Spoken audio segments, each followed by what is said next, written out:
Hey,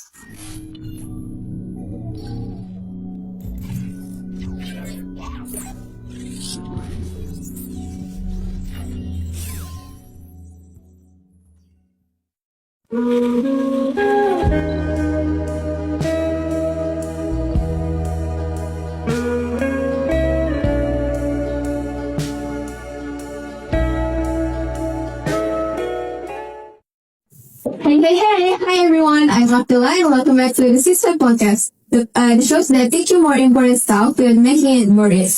Sometimes the things are things just a joke can actually hurt someone more than we realize. So let's learn not to become an accidental bully. So before that, I'm not talking about this alone. We have a special guest with us. So who do we have here? Maharani and Chandara. Hi Maharani and hi Chandara. Nice to meet you guys. Nice to meet you too. Okay. Before we dive deeper, let's talk about one real life case about Timothy Anugrah. You know, right? Yeah. Yes. I have 10 questions for you guys. So for the first question. Why do some people bully students with special needs? Alright, in my very humble opinion, I feel like people tend to bully others because they either cannot understand the differences that they themselves might have compared to the special needs students, or maybe it could be a case where they feel a sense of superiority or, insecurity, or they want to gain attention or feel cool.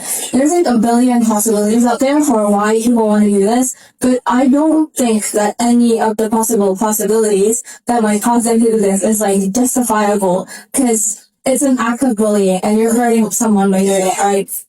And I just feel like it highlights the fact that they have a lack of sympathy towards others and a lack of understanding of diversity overall. Yeah, I agree with you. It shows ignorance when it actually not the ego, right? Okay, for the second question, to Maharani, how does bullying affect their confidence and self-esteem? As a student, I've seen how bullying can really break someone's spirit. When special needs students get treated differently or laughed at, they tend to fall away and lose confidence. It's sad because school should be a place where everyone feels safe to grow, not be scared to be themselves. Yeah, it can make them feel worthless, right? Everyone deserves support from everyone in her life or in his life. For the third question, can you give examples how differences are unfairly targeted? From what I see around me, and from what I've seen, especially on social media, there's like a lot of cases out there.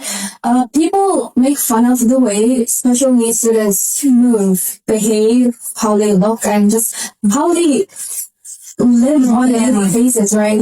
And in Timothy Anugrah case, his father came out and said that he had a condition where he had speech delay, right? And for people who might find this condition unfamiliar and foreign, they might use it as a way to bully him. And I feel like, why should we go out of our way to make someone else's lives miserable and cause them, a lot of pain, Okay. For me, Moki's struggle is wrong and kindness is more better, right? Okay. For the next question, how can we help students feel more accepted? I think it starts with simple things like talking to them, including them in projects, and not making them feel left out. We can also remind our friends to be kinder and more understanding. Even small acts like saying hi or being nice to them in class can make them feel supported. We need small acts, right? Of support go for a long way. Okay. The next question, what kind of support do they need from schools? Okay. So I feel like emotional support is very important, and also like equal learning opportunities and facilities that actually support their special needs, right? And also like counseling programs, perhaps, like and awareness programs to teach not only them but other people around about what it is to have a condition like theirs, and just to build respect and also unify people. Yeah, exactly. Awareness and consistent support create inclusion. Okay, for the next question, why do many schools fail to provide protection? From what I see, some schools focus too much on academics. Sure. Yeah, and not things about emotional support. Not all teachers are trained to handle bullying or to understand what special needs students go through. Yeah. As students, we notice these things, and it shows that schools also need to improve a lot. Yeah.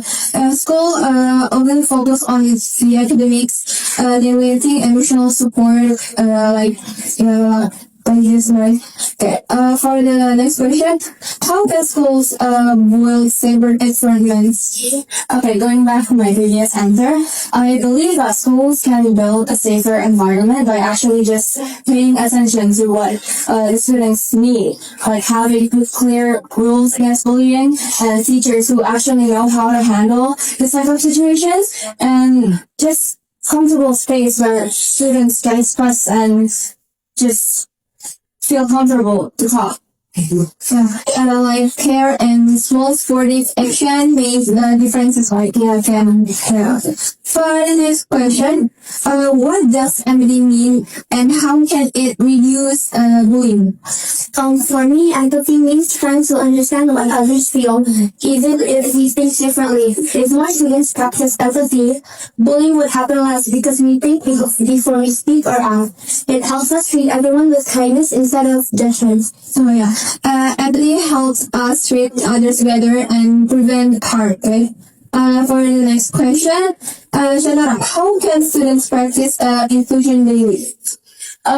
Small acts like waving, saying hi, and just including them in your little group chats, and just those small little things that could mean the whole world to someone. I personally don't think that you need to do something astounding or special for them, because in reality they're just people. They're just like us, and just treat them as you treat anybody else. Really, like that matters. Like I told you before, right?